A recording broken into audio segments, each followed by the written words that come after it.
بعض جگہ ایک بری رسم یہ چل رہی ہے کہ جب کسی لڑکے کا نکاح ہوتا ہے اور وہ اپنی بیوی کو اپنے گھر پہ لاتا ہے تو رات کو جب وہ اکٹھا ہوتے ہیں تو وہ پہلے کوئی گھر کے کوئی آدمی اس کو سمجھا دیتے ہیں، یا وہ خود ہی اتنا سمجھدار ہے تو وہ اس سے اپنا حق مہر معاف کراتا ہے۔ تو دیکھیے یہ بڑی بے غیرتی کی بات ہے۔ اس عورت کا مہر اس کا مال ہے، اور پہلی ہی رات میں کہ اس نے آپ کو کبھی نہیں دیکھا، زیادہ تر بہت سی جگہ شناسائی ہوتی ہے اور لڑکا لڑکی ایک دوسرے کو جانتے ہیں، پھر نکاح ہوتا ہے، اس میں بے تکلفی ہوتی ہے، لیکن زیادہ تر لڑکیاں اپنے منگیتر کو دیکھ نہیں پاتی اور اس سے کوئی بے تکلفی نہیں ہے، اور پہلی ہی شب میں اس سے کہا جائے کہ میرا حق مہر معاف کر دے، تو کیا اس طرح معاف کر دینے سے معاف ہو جائے گا؟ تو جواب یہ ہے کہ اگر وہ اپنی رضامندی سے، خوشی سے معاف کر دے تو وہ معاف ہو جاتا ہے۔ قرآن کریم میں آیت ہے وَآتُوا النِّسَاءَ صَدُقَاتِهِنَّ نِحْلَةً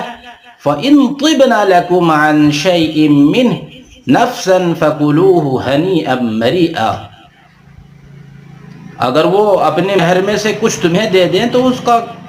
استعمال کرنا جائز ہے۔ چنانچہ حضرت عبداللہ ابن عباس رضی اللہ تعالی عنہ فرماتے ہیں اذا جادت لزوجها بالعطية طائعة غير مكرهة لا يقضي به عليكم سلطان ولا يؤاخذكم الله في الآخرة۔ جو آیت میں نے پڑھی ہے اس کی تفسیر میں حضرت عبداللہ بن عباس رضی اللہ تعالی عنہ فرماتے ہیں کہ اپنے شوہر کے لیے وہ خوشی سے اس کی اجازت دے دیتی ہے، وہ مال اپنا مہر کا واپس کر دیتی ہے،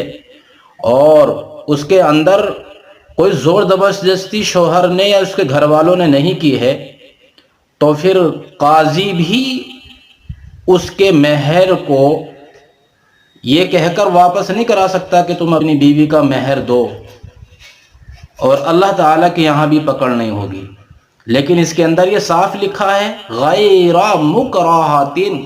اس عورت کو عار نہ دلائی گئی ہو اور اس کو شرم نہ دلائی گئی ہو، اس کے ساتھ زبردستی نہ کی گئی ہو۔ جیسا کہ ایک چٹکلا ہے، ہمیں ایک آدمی بتا رہا تھا کہ قریب کے ایک شہر میں ایک آدمی پہلی ہی شب میں جب نکاح کر کے آیا تو اس نے کہا کہ اپنی بیوی سے میرا مہر معاف کر دو۔ لڑکی تیز تھی، اس نے کہا کہ میں کیوں ایسا معاف کر دوں؟ پہلے تو وہ خاموش رہی کافی ٹائم تک، جب وہ اس نے نہیں دیا، معاف نہیں کیا، تو لڑکے کو غصہ آ گیا اور اس نے اسی وقت ایک کک پاؤں سے ایک لات، جس کو بولتے ہیں لات، ماری، اور پھر بیچاری نے اس نے اپنے ڈر کی وجہ سے وہ اپنا حق مہر معاف کر دیا۔ تو اس طرح زبردستی کرنے سے معاف نہیں ہوگا۔ اور صبح کو آ کر بڑی خوشی سے بتا رہا ہے اپنے دوستوں میں بیٹھ کر کہ معاف نہیں کر رہی تھی، میں نے ایک لات ماری کھینچ کر، پھر معاف کیا، مگر میں نے معاف کرا لیا۔ تو ایسے زبردستی کرنے سے معاف نہیں ہوتا۔ اپنی اس رسم و رواج کو ٹھیک کرنا ہوگا اور قرآن و سنت کے مطابق زندگی گزارنی ہوگی، اسی میں بہتری ہے۔ السلام علیکم۔